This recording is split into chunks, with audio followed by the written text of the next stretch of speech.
probably don't want to hear this, but your weekends are making you fat. You think you're doing everything right, you're disciplined Monday to Thursday, you meal prep, you hit the gym, you drink your water, but then boom, Friday night rolls around, Saturday hits, Sunday follows, and you're right back to where you started on Monday. You undo almost all of it. Here's the math. Friday plus Saturday plus Sunday makes up 43% of your week. That's almost half the week gone. And if you keep blowing nearly half your week, it doesn't matter how perfect the other half is. You will stay stuck. A lot of people believe calories don't matter as much as they do on the weekends. They think if I just eat clean Monday to Thursday or Monday to Friday, and then Friday night I can loosen up a little bit. Saturday and Sunday, it won't matter that much. It won't affect me. Or they tell themselves, I'll just work it off the next week. Calories don't take the weekends off, so you can't afford to either. Your body does not reset every Monday morning. It still adds everything up, whether you're eating chicken and broccoli on Tuesday or pizza and margaritas on Saturday. And that's why so many people stay stuck for so long.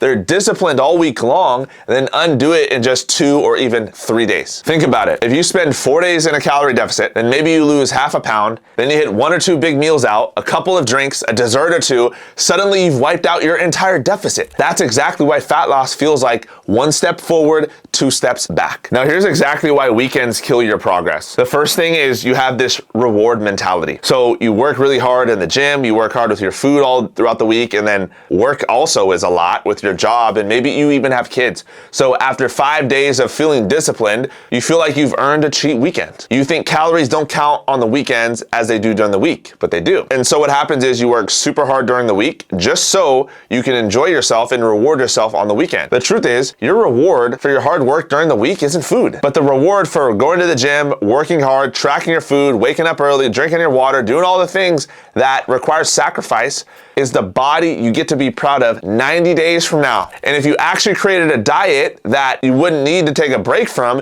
you wouldn't feel like you needed a reward. So for me, I love eating food just like anybody else. I eat burgers, tacos, pizza all the time, but I make sure it fits my macros so I never feel this way. And so if you feel right now that you have to take a cheat weekend, or you have to reward yourself with food on the weekends, or you just can't wait until Friday night where you can have XYZ meal, then odds are you're probably not following the right diet for you. I remember what I used to do is I used to do a leg workout and then reward myself right after the leg workout with sweets.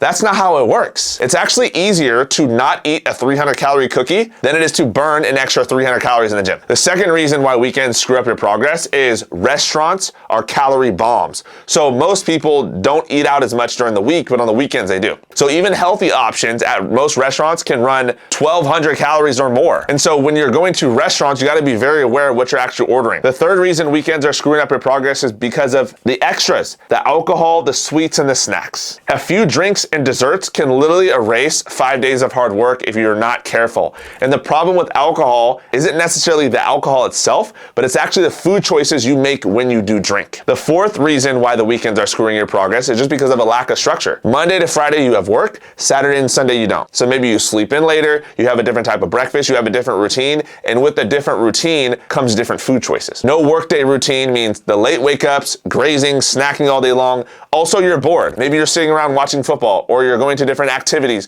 So your routine is different, your environment is different, so your eating ends up being different. Now here's the solution, and here's how we fix it. Weekends should not be the reason why you're stuck and not seeing results or losing weight. The first thing you need to do is, if you really struggle with your weekends, you need to set a weekend buffer. So maybe you've tried to stay on track on the weekends and you just can't do it. Most people think fat loss is about being perfect every single day, but it's actually not. It's about your weekly averages. Stop looking at your calories like, did I hit my calories today? And start asking yourself, did I hit my calories this week? So let's say your target calories are 1,800 calories a day. That's about 12,600 calories per week. Let's say your calories are 2,000 calories per day. Look at it at 14,000 calories per week. Now here's the beauty of this. If you go a little under Monday to Thursday, maybe 1,650 instead of 1,800, you save about 150 calories per day. Over 4 days, that's 600 extra calories that you now can eat on the weekends. Now you can spend those extra calories on Saturday without guilt. There's actually a term for this, and this is called calorie cycling. You're not restricting harder, you're just being smarter about how you move your calories around. So you can literally give yourself higher calorie days and lower calorie days. So let's say Monday to Thursday were your lower calorie days, and then Friday, Saturday, Sunday, you actually planned for the calories and you gave yourself a couple hundred extra calories to eat. This is gonna help you stay consistent and hit your weekly calorie deficit.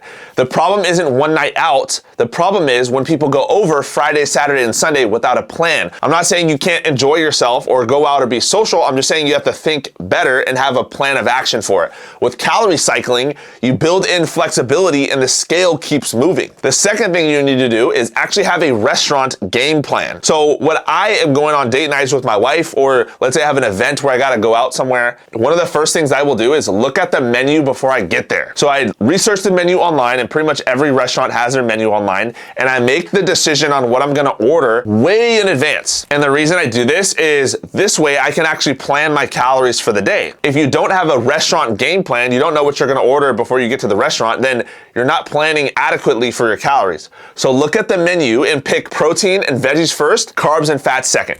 It's pretty easy to order when you go to a restaurant and you actually look at the menu beforehand, because you're not ordering based off of hunger or peer pressure. And so when I show up to the restaurant, I don't have to scour the menu and try to figure out what I'm gonna order while I'm in the middle of a conversation with somebody that I'm trying to have dinner with, because I go there and I already know what I'm gonna eat. And so typically when I go to a restaurant, if I'm going to some nice restaurant or something, I'll order chicken, steak, or fish. For most menus, if that's the main course, you'll put yourself in a good place. And use what I call the 1, not 3 method. And what this means is you order one indulgence, not all 3. So if you want a burger, you skip the fries and dessert. If you want the dessert, you go lighter on the entree. If you want a drink, then you skip the bread before the meal and you skip the alcohol. So you choose 1, not 3 indulgences when you do go to a restaurant. A lot of people have all 3. They have the bread, they have the chips, they have 2 margaritas, they have the main course, and then they have the dessert. Don't be that person. The third thing you need to do is make sweet swaps. So a lot of people fall off track and they screw up their progress on the weekend because of ice cream or candy or whatever. So instead of ice cream, grab high protein yogurt with fruit. Instead of chips, eat some low calorie popcorn. Small swaps save hundreds of calories without killing your cravings. The fourth thing is keep your weekends consistent. So for me, the way that I'm able to stay on track on the weekends is I eat the same breakfast, lunch, and snack that I eat during the week. Don't reinvent your diet on Saturday. And so if you have a hard time staying on track on the weekends, why are you eating different foods? Now you might think to yourself, well, I don't want to eat different foods. Like I like my Saturday brunch. I like my Sunday this. That is why you have to create a weekly diet where you don't have to take a break from it. And because I love what I eat on Monday, I don't feel like I need to eat something different on Saturday. Consistency is what keeps you in control. Once I build consistency on my habits on the weekend, I want to anchor habits. So no matter what, you still start the day the same way you do during the week. So if you have a morning routine Monday to Thursday or Monday to Friday, have that same morning routine on Saturday and Sunday. And so if you wake up, you drink 20 ounces of water, then you go on a walk, do that on the weekend too. If you have a high protein breakfast, you take your vitamins or you go to the gym, do that too. Those anchors keep you grounded. So if you're sleeping in late and then you're slow to get up, you have a different breakfast, you started your day off on the wrong foot. And another thing that I like to tell people is aim to get at least one workout in on the weekend. And I'm a big advocate of this because most people are gonna eat more calories on the weekend. They're probably gonna move less because you're sitting around watching TV or you're trying to chill and relax a little bit. So you're going to burn less calories. So aim to get at least one workout in on a weekend day, on a Saturday or Sunday, preferably on the day you find yourself going out to eat on that day. And so if you can work out Saturday and Sunday, that's obviously going to be ideal as well. Next is you have to have an accountability check. Weigh in on the weekends. So many people literally never step on the scale on the weekends. They never take progress pictures on the weekends. Don't just do it Monday and Wednesday and maybe Thursday. Weigh in 7 days a week. Stepping on the scale keeps you honest to yourself. A lot of people are afraid to weigh in on the weekends because they don't want to face the truth. So even if you did have a bad day of eating or you overate on Saturday, I still want you to wake up in the morning on Sunday and step on the scale because it will hold you accountable. Another form of accountability is just stop spending time with people on the the weekends who constantly hold you back. This one shift right here can literally change your life and change everything. If the people you spend time with drink alcohol all the time, eat fast food all the time, gossip all the time, are negative all the time, odds are that's gonna rub off on you too. It doesn't matter how strong-willed you are. The best way to master your weekends is to start spending time with people who also live a fit lifestyle. If you're constantly put in situations where you're tempted to drink alcohol or eat fast food, one day you're gonna cave no matter how strong you are, even myself. So I try not to put myself in a situation like that. Let me give you a real life example. One of my clients, her name is Becky. She lives in New York City, and during the week, she was perfect. She was crushing it. Meals prepped, hit her workouts, stay on track. But every weekend, she went out with her friends, brunch, drinks, dinners, etc. And by Monday, she felt like all of her progress was gone. I didn't tell her she was never allowed to go out again. Instead, what we did was built a weekend eating strategy just like this. She learned how to pick smarter options at restaurants. She planned workouts around her social life, and she still fit in her favorite foods that she loved. The difference? By Monday, she wasn't starting over. She was always on point. She still enjoyed her weekends and her social time, but she kept her fat loss moving forward. Today, she's leaner, more confident, and living proof that you don't have to sacrifice your social life just to get results. Your weekends account for 43% of your week. So if you don't have a system for them, probably feel like you're stuck forever. But if you buffer your calories, you plan for restaurants, you swap sweets, you keep your weekends consistent, you anchor your habits, you hold yourself accountable, and you change who you are surrounding yourself with, you'll finally stop undoing all your weekday hard work.